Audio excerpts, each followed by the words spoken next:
Bom dia. Saudações, satisfação, grato por estar aqui.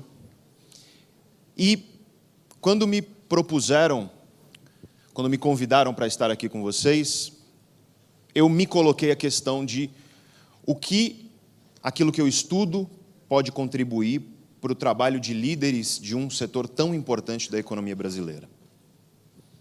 Eu sou neurocientista, eu estudo o cérebro humano. E, portanto, eu quero trazer para vocês aqui hoje aquilo que as ciências que estudam as relações entre mente, cérebro e comportamento nos dizem a respeito de liderança e transformação. Eu quero contar um pouco para você como funciona essa máquina que está aí dentro da sua cabeça. É graças a essa máquina chamada cérebro que você está agora me vendo e me ouvindo. É graças a essa máquina chamada cérebro que você compreende as palavras que eu digo, que você tem planos para o seu futuro, que você lembra das pessoas que você ama. É graças ao funcionamento do seu cérebro que a sua personalidade é tal como ela é. É graças ao funcionamento do cérebro que nós somos quem somos. Tem um escritor britânico chamado Simon Sinek, e ele diz uma frase que eu acho muito interessante. Ele diz assim: todos os seus clientes são seres humanos. Todos os seus colaboradores são seres humanos. Todos os seus fornecedores são seres humanos. Todas as empresas são compostas por seres humanos. E, portanto, se você não entende de seres humanos, você não entende de negócios. E aí eu faço um adendo à frase dele. O ser humano, ele é o que é por conta do seu cérebro. E, portanto, se você não entende um pouco de como o cérebro funciona, você não gere, você não lidera da melhor forma possível. E eu quero trazer um pouco de conhecimento para vocês hoje a respeito do funcionamento do cérebro, para que você talvez adote isso na sua prática, tanto na tua vida pessoal como profissional, e quem sabe isso melhore um pouco a sua tomada de decisão. É isso que eu estudo, tomadas de decisão. E eu quero colocar uma decisão para vocês agora. Eu vou colocar um dilema para vocês.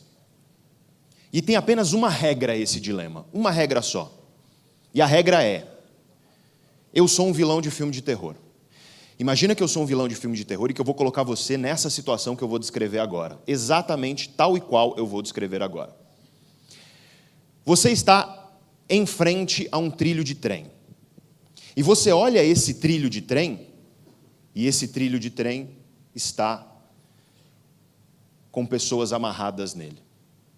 Eu, vilão de filme de terror, coloquei essas pessoas lá.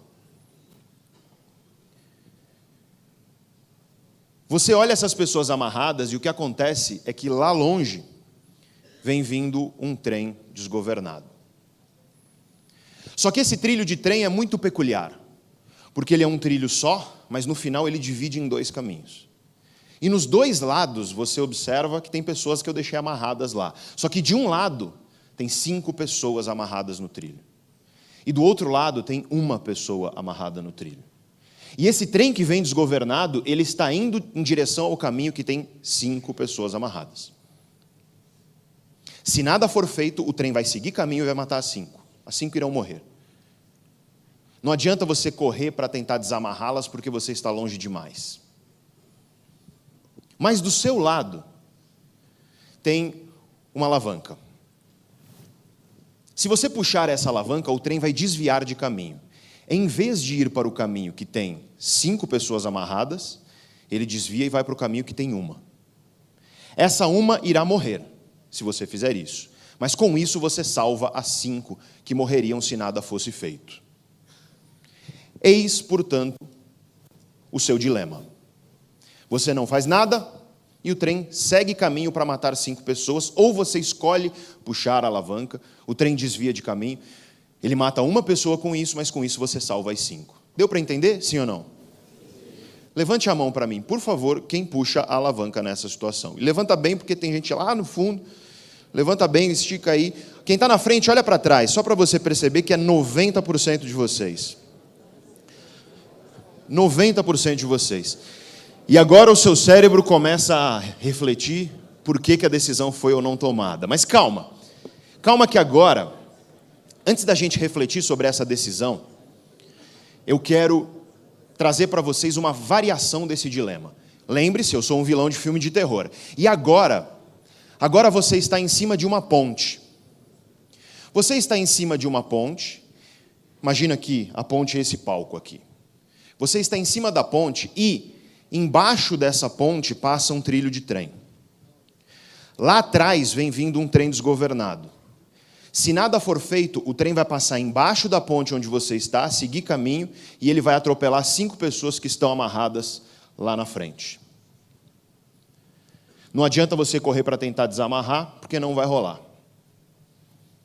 E, portanto, agora a situação é um pouco diferente. Lá de cima da ponte, você observa essa situação, o trem está vindo, ele vai passar embaixo da ponte e ele vai matar 5 pessoas, mas do seu lado dessa ponte, literalmente do seu lado, bem na beiradinha, e a ponte é que nem esse palco, ela não tem grade de proteção. Bem na beiradinha da ponte tem um cara muito grande. E esse grandão já está com o corpo meio para fora, olhando curioso tudo aquilo que está acontecendo. Se você, ele está do seu lado, se você der um empurrão no grandão, e é com uma mão só, porque ele já está meio para fora, você vai gastar 1 joule de energia só para isso. Vai fazer empurrãozinho. Ele vai cair no trilho, porque o trilho é logo embaixo. O trem vai atropelar o grandão se você fizer isso.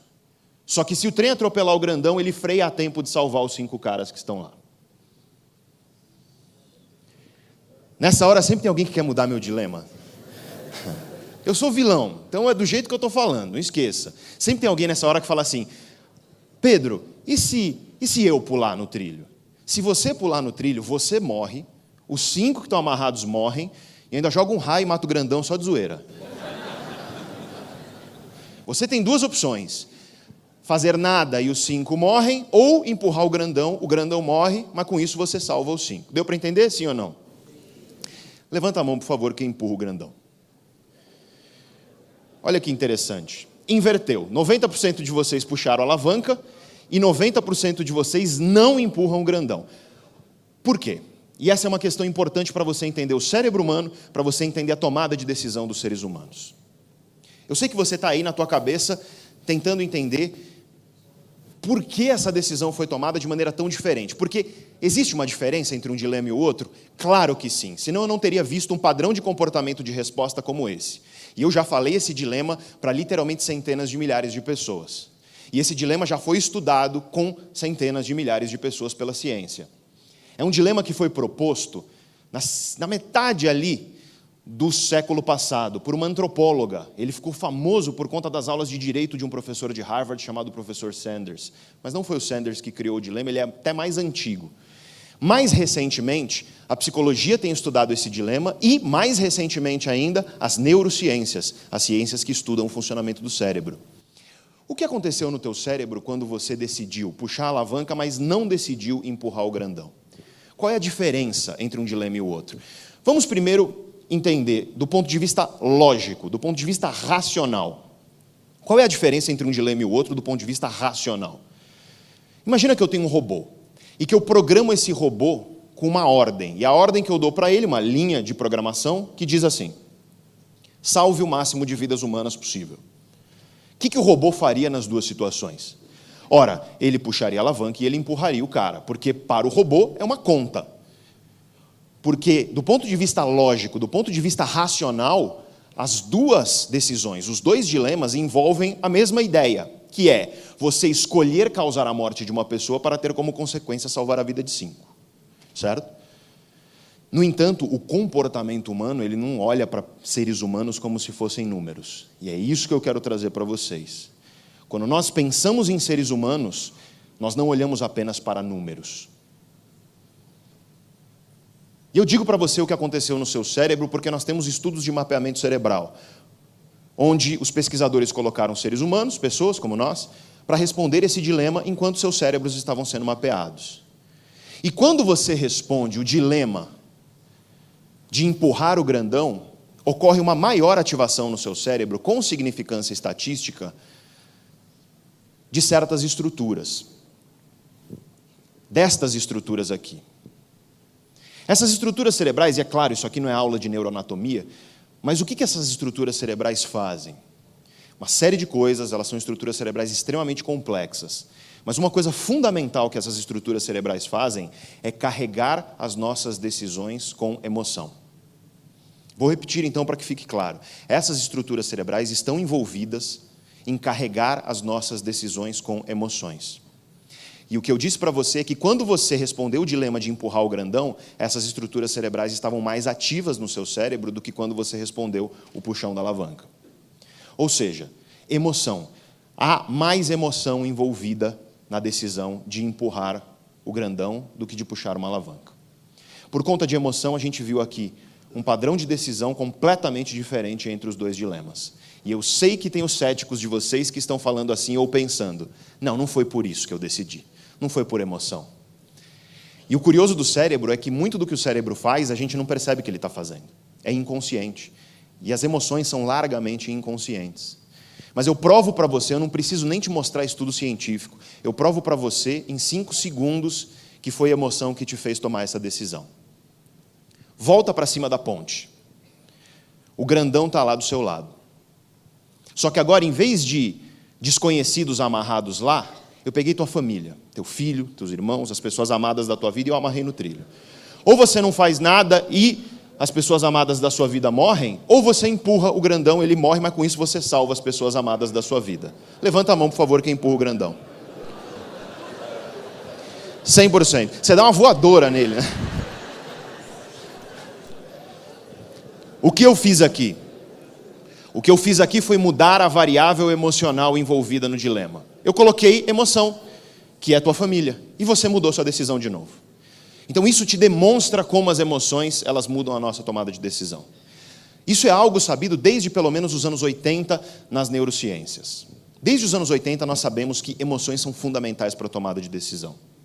Aliás, eu dava uma palestra como essa certa vez, alguns anos atrás. E aí eu contei esse dilema. E aí um rapaz levantou a mão e falou, professor, tem outra situação que você não viu aí. Eu perguntei, qual? E aí ele falou, olha, se eu estou lá em cima da ponte, e do meu lado, em vez desse grandão aí, tá minha sogra, não precisa nem ter alguém amarrado lá que eu empurro, velho. Sacanagem, né? Mas igualmente emocional, vale dizer. E por que eu trago esse dilema para abrir a nossa conversa de hoje? Para que você entenda que grandes líderes, eles compreenderam essa faceta da humanidade. O que nos move, o que de fato move seres humanos são as emoções. O que lota estádio com 50, 60 mil pessoas é esporte, que é paixão nacional. Ou é o músico, o artista admirado que faz com que 50 mil pessoas cantem junto com ele. Emoções movem os seres humanos. Esse é um dado fundamental e eu quero te provar isso. Eu não quero que você aceite isso. Eu não quero que você aceite isso gratuitamente. Eu quero que você ouça como isso é importante, inclusive para o mundo dos negócios. E o primeiro exemplo que eu dou é óbvio. É o exemplo de preferência por refrigerante. Então eu vou fazer uma pergunta aqui e vamos ver como é que vocês respondem. Quem aqui, você chega no restaurante ou no bar, etc., e você pede Pepsi, você realmente prefere Pepsi? Levanta a mão. Cara, pelo que eu estou contando e enxergando aqui, são 5 pessoas. Então a gente tem 1.300 pessoas aqui, e 5 de vocês preferem Pepsi realmente. Quem prefere Coca-Cola? Levanta a mão. A maioria do restante. E tem alguns que tanto faz. Ok. Por que você prefere Coca-Cola? Por que a preferência por Coca-Cola é maior? E aí você diz, porque é mais gostoso. Essa é a resposta que muitos dão. Só que, curiosamente, desde os anos 80, a Pepsi sabe que quando a gente faz teste cego, ou seja, quando eu dou refrigerante sem a pessoa saber qual é qual, entre 50% e 60% das pessoas tendem a preferir Pepsi. Desde os anos 80, a Pepsi sabe disso. Só que, no entanto, a Pepsi continua não sendo líder, globalmente ela não é líder. Por quê? E é interessante, porque, para mim, uma resposta importante para isso vem de onde a gente não imagina. Porque existem estudos científicos feitos com pessoas que tiveram lesão cerebral em estruturas que são responsáveis por emoção. Então, a pessoa tem uma lesão cerebral que impede ela de sentir emoção. Ela para de sentir emoção, de produzir emoções de maneira saudável e normal. Como que é a preferência de Coca-Cola e Pepsi em pessoas que não produzem e não sentem emoções normalmente? De 50% a 60% delas preferem Pepsi. Ou seja, quando eu tiro a emoção do jogo, e só é possível isso através de disfunções cerebrais, lesões, etc. Mas quando eu tiro a emoção do jogo, você verte a preferência para ela ser igual ou semelhante a um teste cego. Ou seja, quando eu tiro a emoção do jogo, aí o sabor realmente é o que importa. Só que quando você coloca a emoção no jogo, aí a preferência muda. E o que eu quero dizer aqui é que a tua preferência por Coca-Cola, claro que ela vai envolver sabor, mas ela vai envolver muito mais uma relação emocional que você tem com a marca Coca-Cola desde que você nasceu. E não importa a tua idade, porque é uma marca centenária, que desde que você nasceu constrói comunicação para que você tenha uma relação afetiva com ela. Desde a garrafa com a sua silhueta que você identifica, sem nem precisar, só na silhueta efetivamente, na sombra você vê, o vermelho e branco é o urso polar, o caminhão cheio de luzes no Natal e tantas outras coisas que criam uma relação afetiva de você com a marca. E você prefere a marca por isso. Tanto que quando uma pessoa sofre uma lesão cerebral, que ela perde a capacidade de produzir e sentir emoção, aí ela tende a preferir, pelo menos 50%, 60% tende a preferir Pepsi. E eu não estou dizendo que isso é consciente. Você não pede uma Coca-Cola e fala, essa Coca-Cola está muito gostosa devido à construção emocional da marca desde que eu sou jovem. Você simplesmente acha gostoso, e esse é o ponto. Emoções governam nossas decisões e nossas preferências, mesmo quando a gente não sabe. E eu vou te dar mais exemplos disso, e eu gosto muito do exemplo do vinho. Vocês têm o perfil de público que gostam de vinho. Muitos de vocês. Tem alguns até que acham que entendem. E é uma provocação de cientista, porque cientista adora mostrar para as pessoas que elas não sabem muito daquilo que elas acreditam que sabem, né? Então, todo mundo tem aquele amigo, sabe, que o cara pega a taça de vinho, aí ele faz assim, ó. Aí ele cheira, não conclui nada, mas faz uma cara de... Todo mundo tem. Tem algumas pessoas com cara de bravo aqui para mim. Calma, calma. Eu já vou me redimir, calma. Mas é interessante, porque há décadas, estudos científicos são feitos com enólogo. Cara, o cara é enólogo, ele estudou vinho. E os estudos científicos mostram que quando o vinho passa de certo valor, o cara não consegue saber a diferença entre um vinho e o outro, se o vinho for tecnicamente semelhante, sabe? Mesma uva, secura, doçura, etc. Costuma ser lá por volta de 30, 35 dólares. Então, enólogo que estudou vinho, você dá um vinho de 35 dólares para o cara e um vinho de 35 mil dólares para o cara, e ele não consegue diferenciar qual é qual com significância estatística. É chute. E isso os estudos já mostram reiteradamente. Mas enólogo é assim. Imagina nós que não somos especialistas. E eu quero contar para você um estudo interessantíssimo que foi feito, onde os pesquisadores colocaram pessoas para beber vinho dentro de uma máquina de mapeamento cerebral. Então a pessoa estava bebendo vinho enquanto o cérebro dela estava sendo mapeado. O vinho era o mesmo para todas as pessoas, mas metade dessas pessoas estavam vendo uma garrafa barata, 9 dólares. E a outra metade estava vendo uma garrafa cara, 90 dólares. Depois que as pessoas saíam da máquina, o pesquisador dava um questionário para elas responderem. Quão gostoso foi esse vinho? De 1 a 10, sendo 1 péssimo e 10 maravilhoso. Qual você acha que foi o grupo que deu médias maiores com significância estatística para a nota para esse vinho? O grupo que viu a garrafa barata ou cara? A cara, a gente sabe disso. Mas o dado mais interessante não é esse. O dado mais interessante é que, quando os pesquisadores foram olhar para o cérebro das pessoas, eles observaram que nas pessoas que estavam bebendo o mesmo vinho, achando que era mais caro, houve uma maior ativação no cérebro com significância estatística de estruturas associadas à experiência de prazer. Ou seja, o nosso amigo do vinho que gira a taça, etc., ele genuinamente sente mais prazer pela mera expectativa emocional que existe daquela experiência. E nisso nos mostra como as emoções, elas regulam a nossa realidade e a forma como a gente interage com o mundo. Eu quero dar outros exemplos, e eu gosto muito de obra de arte como exemplo, da importância das emoções. Essa é uma obra de arte chamada 1000 Hours of Staring, que traduzido direto para o português significa 1000 horas olhando fixamente. É de um artista chamado Tom Friedman, e basicamente o que ele fez, diz ele, foi, durante muitos dias, ele acordava de manhã e ficava olhando para uma folha em branco. E aí ele ficou fazendo isso durante vários dias até somar 1000 horas. E aí ele emoldurou a folha em branco e vendeu. E não vendeu barato não, tá? Eu, curioso que sou, entrei em fórum de arte na internet, e aí eu fui ver o que as pessoas diziam sobre essa obra de arte. E eu li coisas como, abro aspas, essa obra me move de uma maneira que eu não sei descrever. Fecho aspas. Aí eu te pergunto, onde está o valor dessa obra? Está no papel? Mas para realmente você entender o que eu quero dizer, eu quero te dar outro exemplo mais contundente ainda de uma obra de arte. Essa é uma outra obra de arte de um cara chamado Piero Manzoni, um artista italiano. Ele foi bem proeminente nos anos 60 e nos anos 70. E essa obra se chama, literalmente, A Merda do Artista. E o que o Piero Manzoni fez foi, ele defecou em latas. 30 gramas de fezes em cada lata. Era uma série limitada, tá? Acho que era 20 e poucas latas só. Mas mesmo assim, né? Haja feijoada. E aí ele vendeu cada uma das latas pelo preço de 30 gramas de ouro da época. Essas latas hoje são avaliadas em mais de 100 mil euros. Uma teve recentemente no Brasil numa exposição. Cara, agora você já está preferindo a folha em branco, né?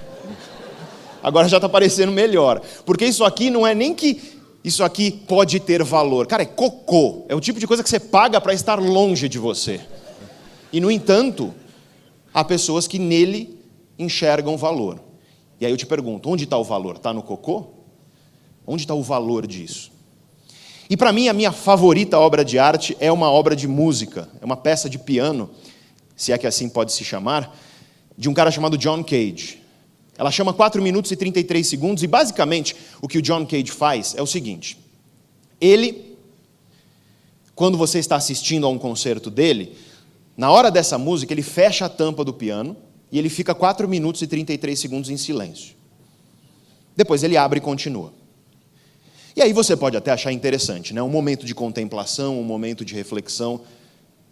Mas o mais interessante é que você pode sair daqui agora e ouvir no teu Spotify. 4 minutos e 33 segundos de silêncio. Se você é usuário de Apple, de iPhone, você pode comprar no iTunes. E o mais interessante para mim é que você pode clicar e baixar uma amostra. Por $1 você compra 4 minutos e 33 segundos de silêncio. E nessa hora você fica embasbacado, você vira e fala, mas como assim? Cara, baixa o volume, conta no relógio e pronto. Mas tem gente que paga. E está bem avaliado, olha só. 3,8 de 5 estrelas, até que está bom. E aí eu te pergunto, onde está o valor disso? Desse silêncio que as pessoas pagam por ele? Porque bastaria você abaixar teu volume. E tudo isso nos traz uma ideia muito importante, que o valor das coisas, ele está na produção emocional que existe nossa em relação a elas. Então existem obras de arte que movem certas pessoas e não outras, e isso é emocional. Emoções governam aquilo que a gente enxerga no mundo como valioso ou não valioso. Isso tem implicações um pouco mais sérias. Um estudo científico mostrou que um ótimo jeito de você fazer pessoas jovens economizarem dinheiro é você mostrar uma foto delas mesmas envelhecida digitalmente. Hoje você tem softwares que envelhecem a pessoa digitalmente, e o que você faz? Mostrando a pessoa envelhecida, ela tende a guardar mais dinheiro. Por quê? Porque você presentifica, você torna emocionalmente real o fato de que ela vai envelhecer, e que isso acontece com todos nós.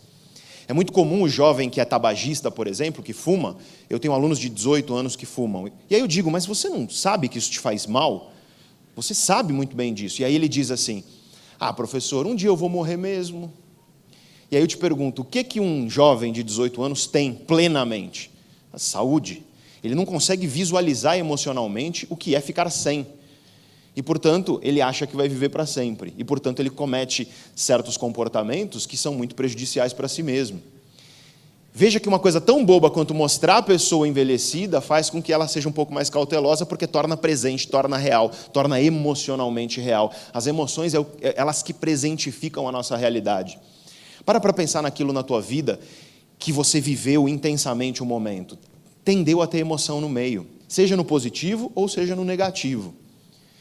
E aí você fala, tá, Pedro, tudo bem, vai, vinho eu entendo, refrigerante eu entendo, arte eu entendo, mas, estamos falando aqui de empresas, estamos falando aqui de coisas mais sérias. Pois bem, então eu te dou um exemplo de um outro estudo. Esse estudo foi feito, em primeiro lugar, com a Bolsa de Nova York. O pesquisador fez o quê? Ele pesquisou dia a dia as movimentações da Bolsa de Nova York durante um período longo de tempo, e ele comparou com os dados de meteorologia de cada dia. ou seja, do clima. E ele tentou verificar se existia algum tipo de associação estatística entre clima, meteorologia e movimentação da bolsa. E o que ele descobriu? Que em dias ensolarados, você tende a ter, com significância estatística, maior retorno de mercado do que em dias que a gente chama de dias tristes, né? Chuvosos, nevosos, etc. Bom, ele viu isso na Bolsa de Nova York e isso poderia ser um acaso estatístico. Então, o que outro pesquisador fez foi verificar se existia essa associação em 27 outros países, e ele confirmou que essa associação existia. Basicamente, fazendo uma extrapolação, se todos os dias do ano fossem ensolarados, você teria um retorno de mercado médio de aproximadamente 25%. Já, se todos os dias do ano fossem dias tristes, chuvosos, nevosos, etc., o retorno de mercado médio nessas bolsas seria de aproximadamente 9%. Olha a diferença, de 25 para 9. Por quê? Porque clima, porque meteorologia, a gente sabe, afeta a emoção, afeta o humor. A gente sabe que dias frios, eles tendem a derrubar nosso humor, e dias quentes tendem a elevar nosso humor. Países onde você tem invernos rigorosos, durante o inverno você vê pico de suicídio, estatisticamente significante. E aí eu te pergunto, você acha que o cara que trabalha com a bolsa, ele acorda num dia chuvoso e diz para si mesmo: acho que por causa desse dia chuvoso eu vou modificar minha posição hoje no mercado? Não, óbvio que não, mas isso afeta o comportamento dele. E a pergunta que eu trouxe para mim mesmo, para conversar com vocês, depois dessa introdução, e eu quero respondê-la, é: como se comportam líderes que são protagonistas de transformação? Líderes que promovem inspiração para que as pessoas transformem suas vidas e transformem o mundo. Essa é a pergunta que eu quero responder para vocês, e eu já comecei a respondê-la. Líderes que são protagonistas da transformação entendem que o que move os seres humanos são emoções. Só que a questão é, toda emoção é igual? Toda emoção é equivalente? E eu quero mostrar para você que não. Eu quero mostrar para você que tem certas emoções que são mais importantes. E para isso a gente tem que refletir sobre o que o ser humano tem de especial. O que o ser humano tem de especial? Veja que o ser humano hoje é o mamífero dominante do planeta. Já percebeu que o ser humano, em geral, não tem nenhum bicho acima dele na cadeia alimentar hoje? Todos os outros bichos da natureza têm algum acima na cadeia alimentar. Nós não temos. O ser humano conseguiu domar a natureza em diversas dimensões. Por quê? O que o ser humano tem de especial? Veja, o ser humano não tem a velocidade de um leopardo. O ser humano não tem a potência muscular, a força de um gorila. O ser humano não tem o olfato de um lobo, nem a audição de um lobo. O ser humano não tem a visão de uma águia e nem voa. O ser humano não nada particularmente bem ou rápido como um tubarão. O ser humano não tem chifres para se defender. Tem alguns que dizem que tem, né? Mas não para o meu exemplo aqui.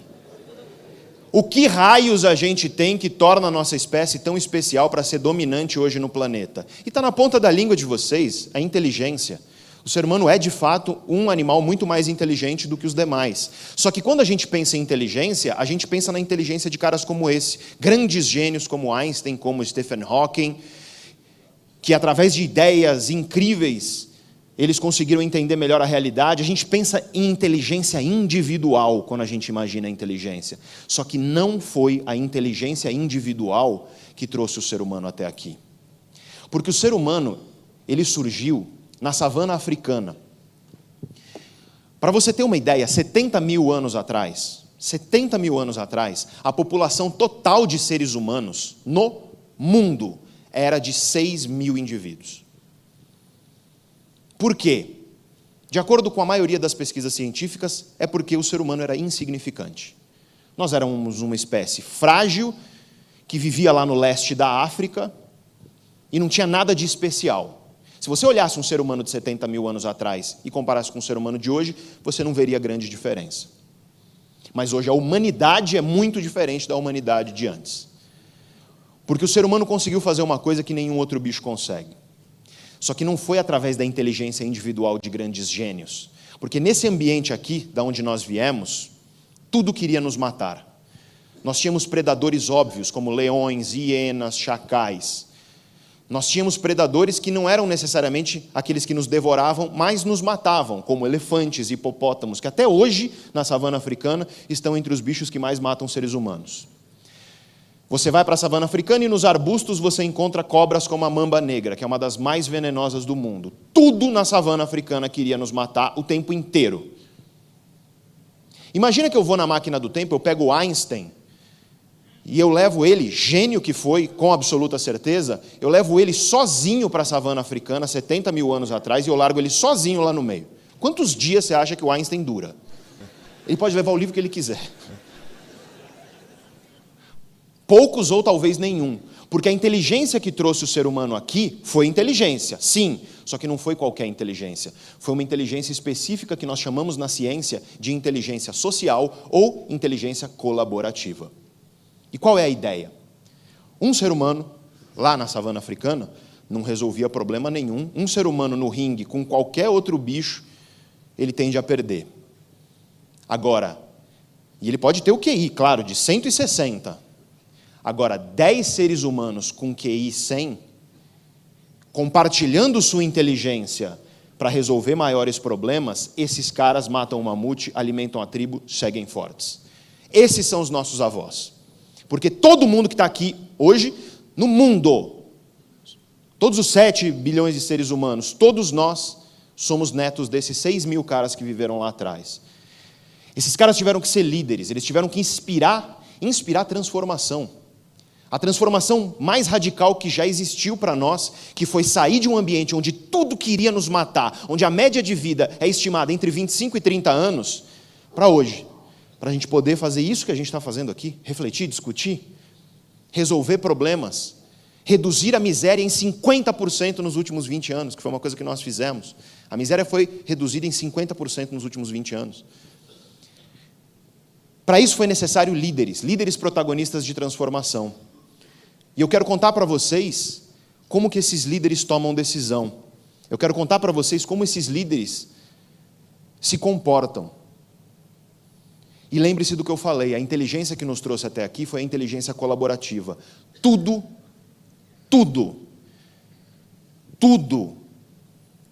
que está associado ao sucesso da espécie humana, tudo é associado à cooperação e à colaboração.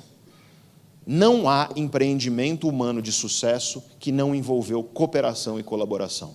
O que nos torna fortes é a união, compartilhando nossas inteligências para resolver problemas.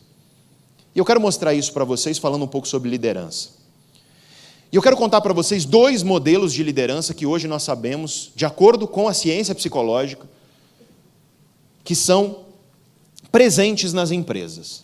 E eu quero mostrar qual desses modelos de liderança é mais eficiente. E o primeiro modelo de liderança que eu quero contar para vocês, ele é chamado de liderança dissonante. Como o próprio nome diz, dissonante. A liderança dissonante, ela é uma liderança que vai envolver alguns elementos específicos. O primeiro elemento da liderança dissonante é distância emocional.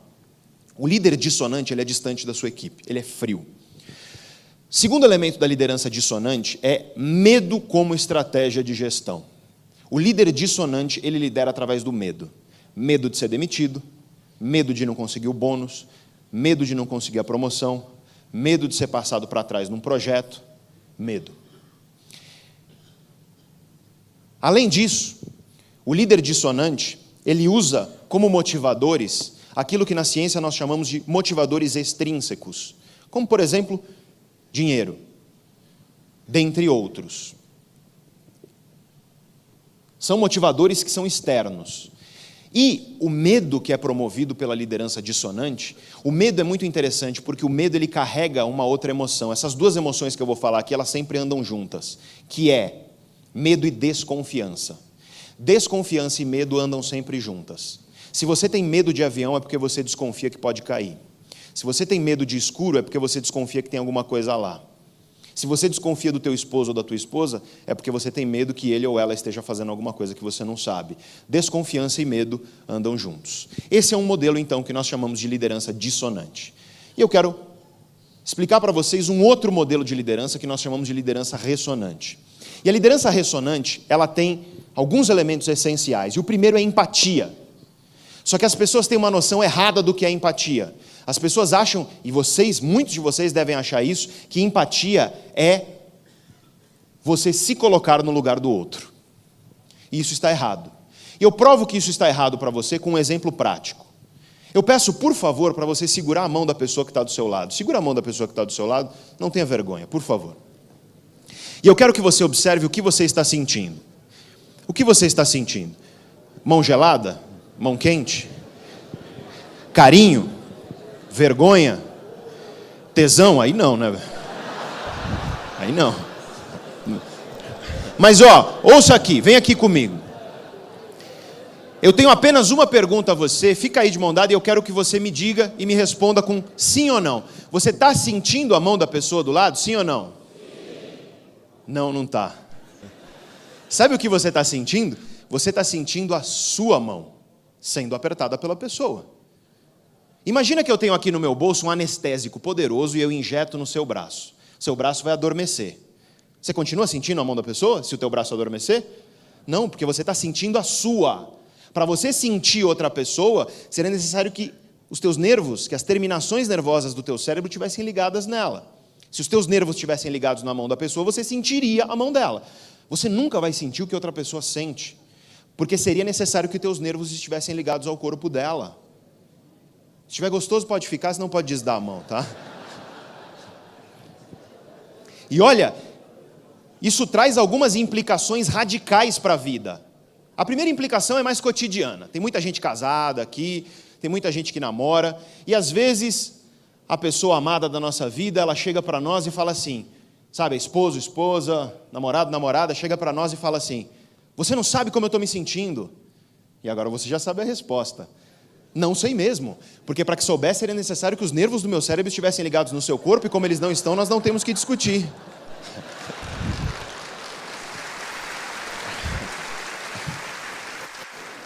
Aí você apanha e dorme na rua, né? Apanha e dorme na rua. Não tenta isso, já tentei, não dá certo, tá? Mas a segunda implicação é radical. Porque se você nunca vai sentir o que outra pessoa sente, significa que você só sente o que você sente. Só conhece o que o teu cérebro permite que você conheça. E, portanto, empatia não é você se colocar no lugar do outro. Porque se você se colocar no lugar do outro, é você no lugar do outro. Empatia é uma competência que envolve você entender que o outro é outro. Que ele tem outra história, outra personalidade, que ele teve outras dores, outras alegrias, que às vezes uma coisa que você passou e para você não doeu nada, para ele pode perfeitamente estar doendo. Empatia é tentar sair um pouco de si mesmo e entender que o outro é outro, e através desse entendimento, utilizar estratégias para que vocês fortaleçam a relação entre vocês. Empatia envolve esse respeito ao outro, e líderes ressonantes, eles praticam, desenvolvem e disseminam empatia. Líderes ressonantes têm a empatia como elemento central da sua liderança. O segundo elemento da liderança ressonante é a maneira como o líder ressonante motiva. Enquanto o líder dissonante, ele tende a preferir motivadores extrínsecos, externos, como dinheiro e outras coisas, o líder ressonante, ele tende a motivar as pessoas com aquilo que nós chamamos de motivadores intrínsecos, como, por exemplo, propósito. O líder ressonante, ele tem a capacidade de transmitir para a sua equipe a sensação de que nós, da equipe, pertencemos a algo que é maior e mais importante do que nós. É isso que é propósito. O líder ressonante, ele tem a capacidade de promover na sua equipe garra, que é a sensação de que se a gente batalhar, a gente vai chegar num futuro melhor. O líder ressonante, ele, através disso, inspira as pessoas. E através da inspiração, leva as pessoas à ação. Eu não estou dizendo aqui que motivadores extrínsecos, como salário, etc., não são importantes, claro que são, só que eles têm um limite. E todo mundo aqui já deve ter passado por um momento na carreira onde você estava ganhando relativamente bem, você estava numa situação relativamente ok do ponto de vista extrínseco, mas você não se sentia inspirado, mas você não se sentia motivado. O líder ressonante, através da inspiração, ele leva as pessoas à ação e à transformação. O terceiro elemento da liderança ressonante, ele é chamado de engajamento, que é um termo muito conhecido por todos nós, mas eu quero explicar o que é o engajamento. Para isso, você precisa entender que o engajamento tem duas variáveis. Essas variáveis são, em primeiro lugar, desafio. E o que é desafio? Tudo é desafio. Essa palestra é um desafio. Uma conversa é um desafio, um livro é um desafio, um projeto profissional é um desafio. Tudo é desafio para o cérebro. Só que os teus desafios, eles vão encontrar as tuas competências. E eis a questão. Se você é líder e você entrega um desafio para uma pessoa da tua equipe, e esse desafio é grande demais para a competência da pessoa, ela entra num processo de estresse, ansiedade.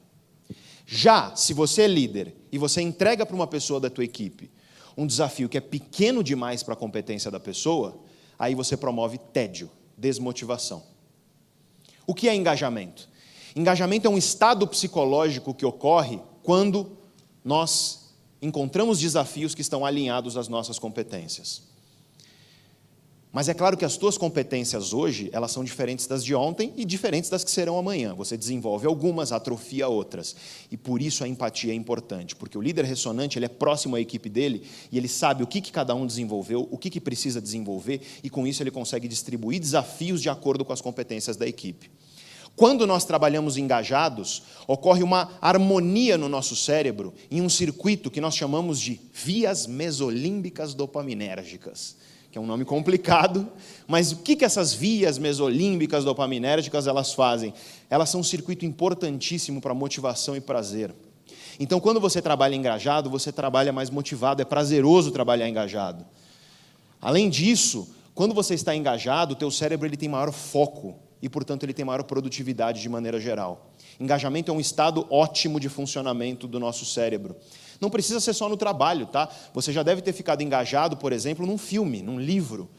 E quando nós estamos muito engajados, perfeitamente, o desafio se alinha com as nossas competências, nós podemos entrar em um processo que nós chamamos de flow na ciência, ou fluxo, que você mergulha naquilo que você está fazendo, você perde noção do tempo, fica hiperprodutivo e hiperfocado, e você só percebe que estava nesse estado quando você sai dele. É um estado documentado há décadas já na psicologia. O líder ressonante, ele sabe entregar desafios de acordo com as competências da sua equipe para que ele inspire engajamento. E, finalmente, como consequência disso, você tem confiança. O líder ressonante, ele promove na equipe confiança. Confiança em relação a ele próprio e em relação aos demais membros do time. E por que confiança é tão importante? E eu quero demonstrar isso para vocês com exemplos. Vamos falar de economia daqui a pouquinho. Mas antes eu quero só te contar o que acontece no cérebro da tua equipe quando você é ressonante e quando você é dissonante. Então você é o líder do medo, você é o líder da distância emocional. Ou você é o líder ressonante, da empatia, da inspiração e do engajamento. O que acontece no cérebro da tua equipe quando você lidera de uma ou outra forma? Bom, eu conto para você porque tem um estudo publicado na Leadership Quarterly. Essa é uma das revistas científicas que tem maior fator de impacto. O fator de impacto é uma métrica do peso e da importância da revista científica dentro da ciência. É uma das revistas de maior fator de impacto em recursos humanos. E esse estudo fez o quê? Colocou pessoas, como nós, dentro de máquinas de mapeamento cerebral e pediu para essas pessoas lembrarem de líderes ressonantes e dissonantes da equipe delas. E viu o que acontecia no cérebro dessas pessoas. E eu te conto os 3 principais achados desse estudo. Número 1, quando a pessoa lembra do líder ressonante, empatia, inspiração, engajamento, ocorre uma ativação no cérebro dela de circuitos que são responsáveis por conexão humana, por empatia, por se relacionar bem com outros. Ou seja, quando você é um líder ressonante, só de pensar em você, o cérebro das pessoas que você lidera, ele já está mais propenso a formar relações empáticas. Já nesse mesmo estudo, quando os participantes lembraram do líder dissonante, o cara do medo, da distância, ocorreu uma inibição dessas estruturas cerebrais de empatia e conexão humana. Desliga no cérebro da pessoa, entre aspas, aquilo que promove empatia e conexão humana. Então, eu não estou sendo leviano no termo que eu vou usar aqui, tá? É literalmente. Se você é um líder dissonante, se é medo que você utiliza e distância emocional, você literalmente psicopatiza a tua equipe. Porque no cérebro do psicopata o que não funciona é justamente essas estruturas que são responsáveis por empatia e conexão humana. O psicopata tem disfunções aí. E se você é dissonante, você inibe em pessoas saudáveis essas estruturas. O segundo achado do estudo é interessante, porque ele mostrou que só de lembrar do líder ressonante ocorre uma ativação no cérebro de estruturas que são responsáveis por pensamento lógico, pensamento analítico.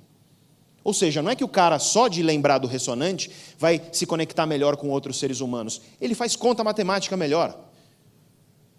Ele joga xadrez melhor. Estruturas associadas ao pensamento analítico e lógico, elas se ativam com maior intensidade. E o que aconteceu quando ele lembra, esse participante do estudo, lembra do líder dissonante, medo, distância, inibição, também das estruturas responsáveis por raciocínio lógico e analítico.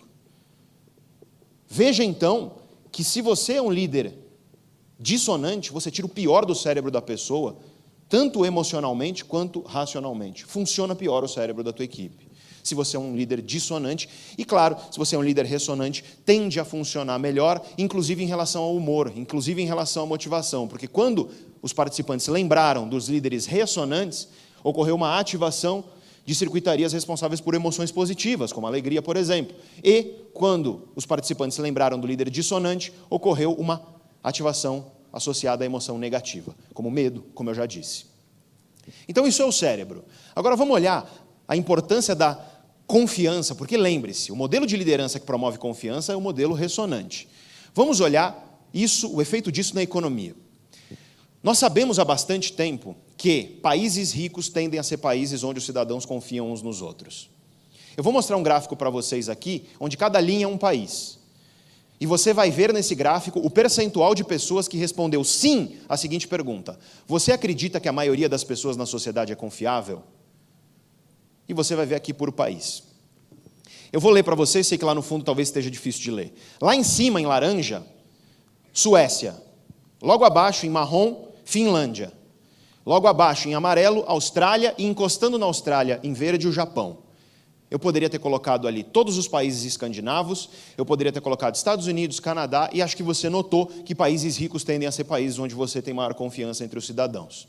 Lá embaixo eu escolhi 3 de propósito. Em laranjinha, lá embaixo, em cima, Azerbaijão. Logo abaixo, em vermelho, Colômbia, e em azul, Brasil. Vamos dar um zoom aqui no Brasil e na Colômbia. Brasil é o azul aqui. O brasileiro tem um delírio, né? O brasileiro acha que nós somos uma nação que confia, um povo que confia. Nós estamos entre os povos mais desconfiados do planeta. O índice de desconfiança do brasileiro é estatisticamente igual ao do Zimbábue e da Uganda, tá? Para você ter uma ideia. Em 1993, estávamos com 6,4% nesse índice. Tivemos um incremento, chegamos a 9,2% em 2009, e de 2009 para 2014 caímos para os mesmos níveis que estávamos em 93. Veja, de 2009 para 2014, acho que você vê aqui uma fotografia social, política e econômica do país de maneira evidente. Não temos dados mais recentes, mas temos um dado que saiu faz 1 mês e meio, uma pesquisa da Gallup que mostrou que em 2018, ano passado, o índice de felicidade do brasileiro foi o menor dentro dos últimos 13 anos. Por que o brasileiro esteve tão infeliz em 2018? 3 razões o estudo apontou. Primeira, desconfiança das autoridades públicas. Segunda, insegurança. Lembra que desconfiança e medo andam juntos? Terceira, desigualdade social. Porque é uma questão muito interessante. Países ricos tendem a ser países que confiam uns nos outros, e economia, crescimento econômico, estabilidade econômica andam juntos com confiança. Fica olhando para esse gráfico, que é o gráfico de confiança. Confiança é uma emoção, e confiança é a emoção que nos mantém colaborando. Confiança é a emoção que nos mantém unidos perante um objetivo. Olha para esse gráfico, que é o gráfico de emoção, chamada confiança, e olha aqui o PIB per capita ajustado pelo dólar do mesmo período, dos 2 países, vermelho, Colômbia, e azul, Brasil. E acho que com isso você vê essa associação estatística que eu tentei te mostrar aqui. Ora, interessante. Por quê? E talvez você pergunte, mas Pedro, o que vem primeiro, o ovo ou a galinha? Tostines vende mais porque é fresquinho ou é fresquinho porque vende mais? Ou seja, primeiro a gente empobrece, depois a gente desconfia, ou primeiro a gente desconfia e depois a gente empobrece? E, na verdade, é uma bola de neve, é um ciclo vicioso. Porque quanto mais você desconfia, mais você cria custos nas transações comerciais. Eu te dou um exemplo besta, que é firma reconhecida em cartório. Cartório é o templo da desconfiança. Firma reconhecida em cartório. Quando eu peço firma reconhecida em cartório da tua assinatura, é porque eu desconfio que tua assinatura é falsa. Ponto. Não tem outra razão. Em São Paulo, uma firma reconhecida é R$10. Um contrato simples de 2 partes tem que ter uma assinatura de cada parte em cada cópia. Então, são 2 cópias, 2 assinaturas em cada cópia, 4 assinaturas, R$40 no contrato mais simples que existe, olha só. Imagina todos os contratos que são assinados em cartório com firma reconhecida todos os anos no Brasil, e você já imagina um custo da desconfiança que é simples, que é o custo de firma reconhecida. Só que tem um custo importante que a desconfiança traz também, que é o preço do dinheiro. Quando existe desconfiança, o preço do dinheiro que a gente chama de juros, ele aumenta. Porque eu desconfio que você não vai me pagar, é muito simples. Desconfiança, portanto, cria custos que sufocam o crescimento econômico, e, portanto, desconfiança empobrece. Só que quanto mais pobre um país fica, numa crise, por exemplo, falta de emprego, as pessoas ficam com medo, e o medo traz a desconfiança. Ou seja, a pobreza, ela gera desconfiança, e a desconfiança gera pobreza, é um ciclo vicioso. E é claro, a riqueza gera confiança, e a confiança gera riqueza, é um ciclo virtuoso. Se isso é verdade para as nações, isso é verdade para as empresas, tá? Antes eu quero só te mostrar um dado que é interessante também. Uma coisa que a gente sabe hoje é que países onde existe confiança são países onde você tem baixa corrupção. E países desconfiados são mais corruptos. O que você está vendo nesse gráfico aqui, ó? Aqui, na horizontal, você está vendo corrupção. Então, quanto mais para a direita você está, menos corrupto é o país. Aqui, na vertical, você está vendo desconfiança. Quanto mais para cima, mais desconfiado é o país. Quanto mais para baixo, mais ele confia. Onde a gente quer estar? A gente quer estar abaixo e à direita. A gente quer estar num país que confia e que não é corrupto. E quem está lá? Suíça, Suécia, toda a Escandinávia, Canadá, Estados Unidos, países ricos estão ali. E eu quero que você perceba que tem 2 quadrantes vazios nesse gráfico. Por quê? Porque é muito raro você ter um país que desconfia e é honesto. E é muito raro você ter um país que confia e é corrupto. Porque corrupção anda de mãos dadas com desconfiança. Por quê? Porque quando a gente desconfia, a gente vive com medo. E quando a gente vive com medo, a gente se torna mais egoísta. Quando você está com medo, quando você está desconfiado, você se fecha em si mesmo, você se preocupa menos com os outros. E o egoísmo é o berço da corrupção. O sujeito que rouba milhões de dinheiro público e sabe que o hospital não tem maca, como o hospital onde eu me doutorei, tá? Escola Paulista de Medicina, Hospital São Paulo. Não tem maca para as pessoas deitarem às vezes. Não tem antibiótico, o médico tem que prescrever antibiótico e falar, vai lá comprar. Pessoa que rouba dinheiro público e sabe disso, cara, é muito egoísta, né? Evidentemente. Mas não é só isso não. O cara que para o carro em fila dupla para deixar o filho marmanjo de 23 anos de idade na faculdade e atrapalha dezenas de pessoas lá atrás, ele também é muito egoísta. Então, a cultura de desconfiança, ela traz o egoísmo, e o egoísmo é o berço da corrupção. Então, esse é outro custo importante que existe na desconfiança. Mas vamos falar agora das empresas. Qual é o efeito de confiança nas empresas? Vamos falar, em primeiro lugar, sobre os colaboradores especificamente. Um estudo foi realizado por um pesquisador chamado Paul Zak, e ele mediu confiança nas empresas. E ele comparou as empresas de altíssima confiança com as empresas de baixíssima confiança. As 25% de maior confiança com as 25% de menor confiança. O que as empresas de alta confiança têm de diferente? E eu te mostro aqui os principais dados do estudo. Em primeiro lugar, maior produtividade. O dobro de energia, quase o dobro de engajamento. Guarda esse dado, hein? Quase o dobro de engajamento. Maior produtividade, maior satisfação com o trabalho, maior percepção de conquista. Quando você trabalha num lugar onde você sente confiança, você sente que o que você faz importa. Maior proximidade dos seus colegas. Além disso, maior alinhamento com a visão, com o propósito da empresa.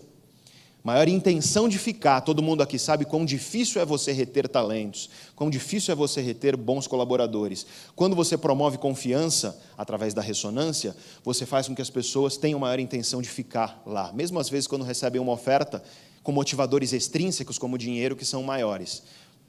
Porque lá ela sente a confiança e o senso de pertencimento que isso traz. E quando a pessoa sai, ela sai recomendando a empresa se ela trabalhou num lugar de confiança alta. Ela sai como porta-voz e você atrai melhores talentos. E claro, o oposto é verdadeiro. Quando você promove desconfiança, você cria vírus, né? Aquela pessoa que sai reclamando e fala, nossa, trabalhar com aquele cara é um inferno.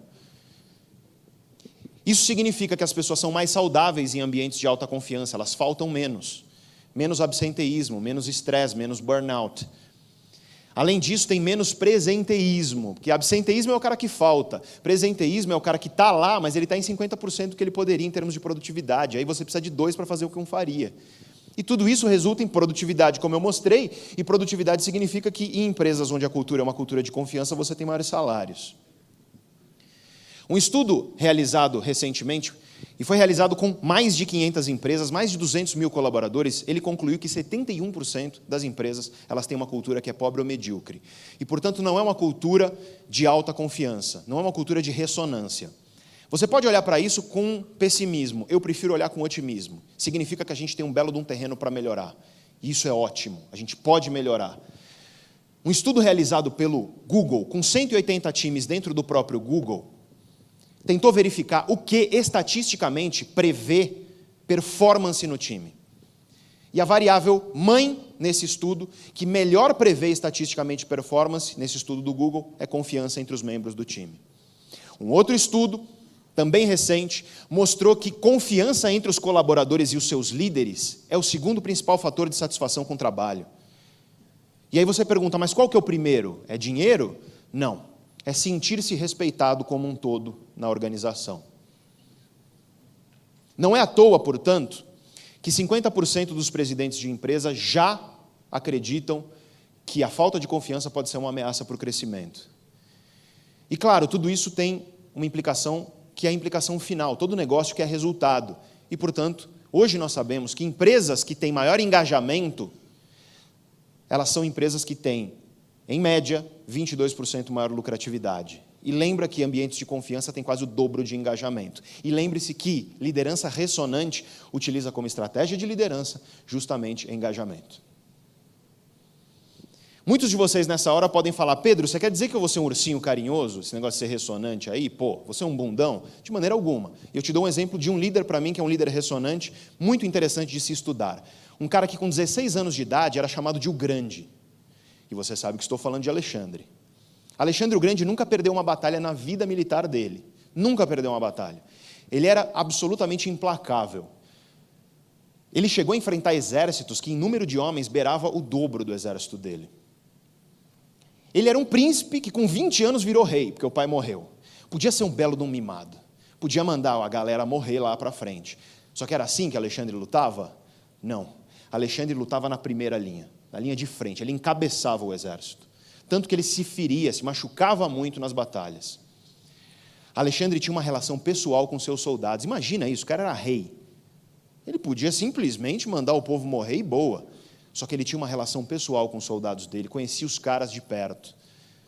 Não é à toa que esse cara foi o líder que foi e nunca perdeu uma batalha. E quando Alexandre estava morrendo, muito jovem, com 33 anos, não foi em batalha, porque ninguém peitava esse cara frente a frente.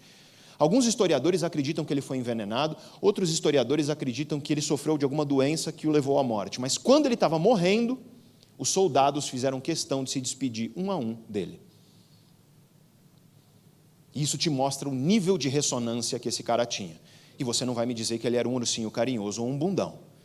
Ele era implacável nos seus objetivos, mas com a equipe dele, com o time dele, ele era uma pessoa ressonante. Ressonância gera respeito, confiança gera respeito. Dissonância, medo, pode gerar obediência, mas obediência e respeito são coisas diferentes. Obediência é eu fazer um acordo com você e eu cumpro o acordo só porque você está olhando. Respeito é nós fazermos um acordo e eu cumpro esse acordo porque existe entre nós uma relação de confiança. E não importa se você está olhando ou não. Isso é válido nas empresas, você quer respeito no teu time. Isso vale na tua família, você quer que teu filho te respeite. Ressonância é importante não só como liderança dentro de empresas. Ressonância é importante quando você é pai, ser ressonante com seu filho, ser ressonante com a sua esposa, com o seu esposo, ser ressonante com as pessoas ao seu redor. Isso tudo envolve mudança de comportamento. Eu espero ter convencido vocês a respeito da ressonância e da importância dela. Sempre tem alguém nessa hora que fala, mas tem líderes dissonantes, extremamente dissonantes, que lideraram empresas de muito sucesso. E o exemplo que mais falam para mim é o Steve Jobs. Steve Jobs era um cara dissonante. Se você lê a biografia dele, você sabe que ele era dissonante. E a dissonância pode dar resultado? Pode. Só que tem um problema. Esse resultado tende a não ser sustentável. Ele tende a ser um resultado que no longo prazo você não mantém. Por quê? Porque quando você é dissonante, quando é medo e distância que você utiliza para liderar, as pessoas não aguentam ficar muito tempo trabalhando com você, o estresse é enorme, você vai perdendo pessoas. Como você vai perdendo pessoas, se torna muito difícil você arrumar alguém para te substituir à altura. E isso faz com que a liderança dissonante possa até trazer resultado, ali no curto prazo, no médio talvez, mas não é sustentável. A liderança ressonante ela é hoje vista dentro da ciência como mais eficiente em todos os sentidos, no fim do dia, para lucratividade efetivamente. E isso envolve para muitos a mudança de comportamento, o entendimento que nós precisamos de mudar de mentalidade. Só que tem gente que tem o que eu chamo de síndrome de Gabriela. Sabe aquela pessoa que fala assim, ó, eu sou assim, eu nasci assim, eu vou viver assim, o mercado é assim, a empresa é assim, vamos morrer assim, Gabriela. Tem gente que utiliza essa mentalidade de que as coisas são assim, eu sou assim, e eu não posso mudar, são assim mesmo. E na ciência a gente tem um nome para isso, que é mentalidade fixa. Tem uma pesquisadora muito importante chamada Carol Dweck, ela tem um lindo livro chamado Mindset, onde ela vai explicar sobre isso. Mentalidade fixa é essa ideia de que as coisas são meio assim e não podem mudar. E o que eu quero propor para você é que você pode ser uma pessoa mais ressonante na tua família, você pode ser uma pessoa mais ressonante no teu time, na empresa, como líder. Mas para isso é necessário você ter uma mentalidade de crescimento, uma mentalidade flexível, que acredita que as coisas podem mudar para melhor. Mentalidade fixa é a pior coisa que tem. E a gente, infelizmente, educa nossos filhos para a mentalidade fixa. A gente vira para os nossos filhos, imagina, teu filho tirou 10 na prova. Qual é o pior elogio que você dá para o teu filho quando ele tirou 10 na prova? Esse aí é muito ruim, não fez mais do que a sua obrigação. Isso é muito ruim. Mas tem outro que é muito ruim também, que é você virar para o teu filho e falar, parabéns, filho, você é muito inteligente. Que é o que muito pai faz. E aí você pensa, pô, mas como é que eu vou elogiar meu filho? Tirou 10. Falo para ele que ele é muito inteligente para incentivar. Os estudos científicos mostram que se você elogiar teu filho assim, na próxima prova ele estuda menos. Por quê? É porque ele é inteligente, você convenceu ele de que ele é inteligente. Então ele não precisa estudar. Isso é mentalidade fixa. O melhor elogio que você dá para o teu filho é, parabéns, filho, pelo teu estudo, pelo teu esforço. Porque é estudando e se esforçando que a gente tira boa nota. E se você estudar e se esforçar em toda a prova, você vai tirar boa nota. Se por acaso, mesmo estudando e se esforçando, você não tirar boa nota, eu estou aqui para a gente estudar junto e entender o que aconteceu. É promover ressonância, mas incentivar a capacidade que o ser humano tem de, através do seu esforço, melhorar. Porque você só é ruim em matemática porque você não estudou o suficiente para ser bom. E nessa hora tem gente que torce o nariz para mim e fala, Pedro, eu sou de humanas. Eu sou de exatas. Eu sou de humanas, o Einstein ele tinha facilidade. E aí eu dou risada. Jura que é assim que você mede o que você faz ou deixa de fazer na vida? Pela facilidade que os outros têm? Se você for medir o que você faz ou deixa de fazer na tua vida pela facilidade dos outros, você nunca vai fazer nada. Sempre vai ter alguém com mais facilidade do que você naquilo que você quer fazer, naquilo que você quer aprender. Sempre vai ter alguém com mais dinheiro, sempre vai ter alguém com mais oportunidade, sempre vai ter alguém com mais facilidade, sempre vai ter. E se você utilizar isso como medida, você nunca vai fazer nada. E tem muita gente que faz isso. Não vou estudar matemática. Por quê? Porque o fulano tem facilidade. Não vou tentar esse projeto. Por quê? Porque o fulano ele já tem conexões aí, ele consegue fazer mais fácil. Eu não estou dizendo que se você estudar matemática, você vai virar o Einstein. Seria delirante da minha parte fazer isso. Mas eu estou dizendo, isso eu te garanto, amparado em 50 anos de ciência psicológica. Se você estudar matemática hoje, amanhã você sabe um pouquinho mais de matemática do que você sabia ontem. É isso que eu estou falando. Esse é o único critério de sucesso que faz sentido. É você se comparar com quem você era e parar de se comparar com os outros. E eu sei disso na pele, porque 2 anos e meio atrás, eu criei um canal no YouTube. Porque eu era daquelas pessoas que ficava reclamando que na internet só tem besteira. Na internet só tem besteira, mas uma hora eu parei para fazer uma autocrítica. Ora, se só tem besteira, então vou fazer alguma coisa para mudar isso. E aí eu criei um canal onde eu dissemino conteúdos como esses. Eu falo sobre cérebro, mente, comportamento, um pouco de filosofia. E quando eu tive essa ideia, todo mundo me chamou de maluco. Todo mundo falou assim, cara, YouTube, ciência? Não. YouTube é lugar de diversão, de comédia, de zoeira, de besteira. Olha, cuidado aí que isso aí não vai dar certo. Talvez seja melhor você focar a tua energia em outra coisa, disseram para mim. E eu não me convenci desse argumento das pessoas, eu fui lá e criei o canal. E eu criei o canal com um objetivo. O objetivo era de que em 1 ano a gente tivesse 50 mil inscritos no canal. E todo mundo me disse que esse objetivo era delirante, que eu tinha que ser mais conservador. Porque, canal de ciência no YouTube com 50 mil inscritos em 1 ano é muita coisa, me disseram. Seja mais conservador, seja mais tímido nesse objetivo. E aí o canal, em 1 ano, ele conseguiu 80 mil inscritos. A gente está com o canal há 2 anos e meio, e ele está com 615 mil inscritos hoje. Eu tenho muito orgulho e muito carinho por isso. Só que quando eu falo isso para algumas pessoas, tem gente que vira para mim e fala assim, Pedro, tem um moleque lá que tomou banho na banheira de Nutella? Eu juro para vocês que existe isso, tá? Eu descobri faz algum tempo. Tem um moleque lá no YouTube que ele tomou banho numa banheira de Nutella. O moleque que tomou banho na banheira de Nutella, ele tem milhões de inscritos. E sabe o que eu respondo? Sorte a dele. Mas não é problema meu. Eu cuido dos meus 615 mil para que a gente cresça. Para que a gente cada vez tenha mais conhecimento, debata, discuta, aprenda. Claro, talvez seja mais fácil você crescer no YouTube ou na internet, publicando besteira, coisa engraçada e coisa banal. Talvez seja mais fácil, mas não é pela facilidade que os outros têm que eu vou deixar de enfrentar as dificuldades para construir o futuro que eu quero construir. E essa é uma ideia muito importante. É você parar de dizer eu sou assim. Porque tem gente que usa isso na empresa. Eu sou de RH, eu sou de finanças, eu sou de suprimentos, eu sou de Áries. Então, eu sou de Áries, então se você me falar alguma coisa, eu vou dar uma patada. Eu sou de Touro, então se você tentar me convencer, eu não vou me convencer porque eu sou teimoso. Para de usar a astrologia para justificar o fato de que você não quer gastar um joule de energia para mudar o teu comportamento. Para de usar essas desculpas de, eu sou do departamento tal. Entende, cara, que a gente é ser humano. E quanto mais unido a gente trabalha, quanto mais a gente promove ressonância nas nossas relações, mais eficientes nós somos, e não só isso, mais felizes, mais inspirados nós somos. Quando você vive num ambiente de desconfiança, quando você vive num ambiente travado do ponto de vista de mentalidade, onde as pessoas acham que é assim mesmo, que não pode mudar, cara, isso é destruidor para nós. A gente desmotiva, a gente vai lá para baixo.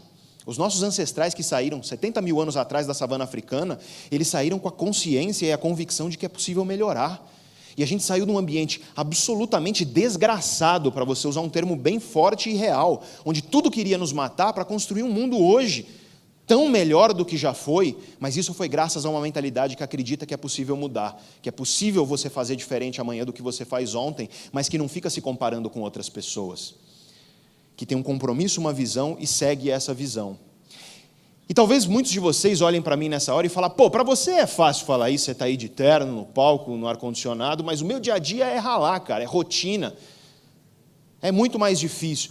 Em primeiro lugar, que eu te falo que eu sou professor, então de rotina eu entendo. Eu já cheguei a dar a mesma aula, 35 vezes por semana. Então, você imagina que eu entendo de rotina. Mas, sobretudo, quem me ensinou a minha visão de mundo, que realmente me faz hoje lutar pelo aquilo que eu acredito, foi minha mãe. Eu cresci na periferia da cidade chamada Guarujá, no litoral de São Paulo. Minha mãe era professora de escola pública, de uma escola de periferia violenta, porque isso é uma coisa triste de se dizer, mas existem escolas que são violentas, alunos delinquentes e por aí vai. Minha mãe vivia uma condição de trabalho onde ela tinha tudo para viver reclamando. Ela tinha tudo, tá? Porque não só as condições salariais, as condições de trabalho em si, materiais, eram péssimas, mas, além de tudo, ela dava aula para alunos, e apesar de serem minorias, tinha lá alunos delinquentes, que pegavam o carro que ela pagou em 60 prestações, e rasgava o pneu, quebrava o vidro. Quantas noites eu não estava esperando minha mãe, que trabalhava das 7 da manhã até as 11 da noite, e ela não chegava. Por quê? Porque ela teve que arrumar um borracheiro, porque ela saiu, e como ela era uma professora muito séria, nunca levou o trabalho dela de maneira leviana, o aluno delinquente ia lá e depredava o carro dela, e ela teve que arrumar um borracheiro 11 da noite, depois de ter trabalhado desde as 7 da manhã para sustentar 2 filhos. E minha mãe, que tinha tudo para viver reclamando, ela me ensinou algumas ideias que eu carrego hoje para a minha vida. Porque minha mãe dizia assim para mim, filho, não importa o que você faça, faz o teu melhor e faz com carinho. Em primeiro lugar, porque se você está frustrado naquilo que você está fazendo, você não tem o direito de descontar isso nas outras pessoas. Você não tem o direito de ficar descontando as tuas frustrações nas outras pessoas. Isso é egoísmo. Em segundo lugar, porque se você está frustrado onde você está, e você faz meia boca, e você faz nas coxas, e você faz ali o mínimo necessário, sabe? O cara que estuda para passar, o cara que faz ali o mínimo necessário. Se você faz isso, você só está garantindo que você vai ficar no mesmo lugar onde você está. Porque se você vive meia boca, se você trabalha meia boca, se você estuda meia boca, o resultado vai ser meia boca. Em terceiro lugar, dizia minha mãe para mim, se você faz o que você faz com carinho e faz o teu melhor, você não só vai ter resultado melhor, não só vai crescer, mas você vai ver o brilho nos olhos das pessoas de gratidão por você estar fazendo o teu melhor, seja no que for que você está fazendo. E quem me ensinou isso foi uma mulher que tinha tudo para viver reclamando das condições injustas que um professor de escola pública vive no nosso país, e são injustas. Mas foi graças a esses ensinamentos que hoje eu tenho uma visão de mundo que me permite sempre acreditar que é possível melhorar. Sempre acreditar que é possível amanhã eu ser uma pessoa um pouquinho melhor do que eu fui ontem. Essa é uma mentalidade que eu acho tão importante da gente trazer para os nossos filhos, da gente trazer para a nossa empresa, da gente trazer para o nosso país. Parar de ficar apontando o dedo para fora e se comparando com os outros. Olhar no espelho e ver o que a gente pode melhorar na nossa própria vida, o que a gente pode controlar. Porque nós não controlamos quase nada no universo. E minha mãe, ela me dizia uma coisa que é muito interessante, que depois que eu me tornei professor, fui fazer doutorado, etc., eu fui estudar e ver que, na verdade, ela, sem saber, ela citava uma escola filosófica chamada de filosofia estoica. Minha mãe dizia assim, filho, o mundo não te deve nada. Essa era a frase dela. O mundo não te deve nada. Aquilo que você vai ser é fruto das tuas escolhas, é fruto do teu esforço. E olha, você vai se esforçar e a maioria das coisas que você tentar, você não vai conseguir. Porque o fracasso é muito mais provável do que o sucesso. Mas o mundo não te deve nada. Para de achar que o mundo te deve alguma coisa e começa a entender que é através da luta e do esforço que a gente tem a chance de conseguir alguma coisa. E aí eu falava, mamãe, o fulaninho tem mais dinheiro, mas o moleque ele tem isso e aquilo. E aí ela me dizia, o problema é dele. Sempre vai ter alguém que vai ter mais facilidade, mais dinheiro, mais oportunidade, mais coisas. Só que não é se comparando com os outros que a gente cresce se comparando com quem a gente era. Vendo se a gente melhorou um pouco. Porque, olha, a vida é muito curta. A vida é muito curta. Nós vivemos o quê? 100 anos, quando muito, num mundo. Imagina que o universo ele tem mais de 13 bilhões de anos. Imagina que a Terra, o planeta Terra, ele tem mais de 4 bilhões de anos. A gente vai viver 100. Somos insignificantes. Sabedoria bíblica, do pó viemos e ao pó retornaremos. E as pessoas, infelizmente, elas acham que vão viver para sempre. É muito curioso. Chegam no teu aniversário e falam assim, parabéns, mais um ano de vida. Está errado, é menos um ano de vida. Aí você está agora pensando, o cara vai terminar a palestra do jeito mais macabro que eu já vi, né? Aí você pensa, isso é muito triste. Cara, isso não é triste não, sabe o que é triste? Triste é você chegar no final da tua vida, olhar para trás e se arrepender. Se arrepender por ter construído relações de desconfiança em vez de confiança. Se arrepender por ter ficado falando, eu sou assim mesmo, e por não ter acreditado que é possível mudar. Isso é triste. Triste é o arrependimento. Eu fui pesquisador dentro de um hospital, e no hospital a gente vê a tristeza do arrependimento. Um cara que o pai dele, por exemplo, teve um derrame cerebral, comum, e eu venho falando isso sempre que eu tenho a oportunidade de encontrar pessoas como vocês. Você vê lá um cara de 40 anos de idade que o pai dele teve um derrame cerebral grave. O médico sai depois de um tempo, vira para o cara e fala, infelizmente o caso do teu pai é irreversível, infelizmente. E aí você vê um cara de 40 anos de idade chorar igual criança. E ele fala, doutor, mas eu briguei com meu pai, 20 anos atrás. Eu queria pelo menos ter a chance de poder me despedir, só que agora não dá mais. Mas o pai desse cara estava lá há 20 anos, ao alcance de um pedido de desculpa, de um abraço, de um telefonema. Só que a gente é arrogante, a gente acha que vai viver para sempre. A gente acha que as oportunidades vão estar aí para sempre. A gente acha que o mundo vai estar sempre aí à nossa disposição para a gente transformar, e aí a gente entra no auto-engano. No auto-engano de acreditar que a gente vai começar segunda-feira. Aí eu começo segunda-feira, e vai postergando, e vai procrastinando. Só que um dia a vida acaba. Um dia a vida acaba. Tem um cemitério em Minas Gerais, o nome do cemitério é Nós que aqui estamos, por vós esperamos. Eu te pergunto, é mentira? Não. Eu tenho a convicção, gente, de que se a gente tivesse consciência mesmo, de que cada instante que a gente desperdiça é um instante a menos, de que cada oportunidade de fortalecer relações, de cada oportunidade de melhorar nosso pensamento, de adquirir conhecimento, cada oportunidade desperdiçada dessa, é a nossa vida se tornando menor.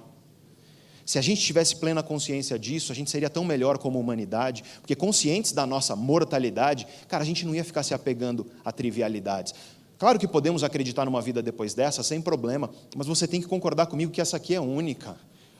E se você estiver realmente consciente de que cada segundo da tua vida ele pode ser um investimento para você se tornar melhor, e que cada segundo que você desperdiça, ele não volta mais, cara, conscientes disso, a gente para de se apegar a banalidades, a gente para de se apegar a picuinha. Consciente disso, você não fica bravo porque você riscou seu carro, porque você raspou a roda do carro na calçada. Você não fica se apegando às picuinhas nas tuas relações e discutindo trivialidade. Você não passa o dia no teu escritório fofocando a respeito da vida dos outros. Você entende que a vida é um investimento precioso. Um investimento precioso e único, e exatamente por isso tem o valor maior que existe, que é o valor da oportunidade, do privilégio de ser humano. A gente tem um privilégio de estar aqui hoje com esse cérebro que a gente tem, um cérebro que é a máquina mais complexa que existe na natureza, porque cabritos não fazem isso aqui que a gente está fazendo não, e ficam refletindo sobre a cabritolândia e como a gente pode melhorar e por aí vai. Mas o ser humano faz, porque a nós foi dado esse privilégio de estar aqui hoje, saudável, com um cérebro capaz de aprender e de melhorar, e jura que você tem essa coisa na tua mão, e você joga isso longe? Jura que você desperdiça isso?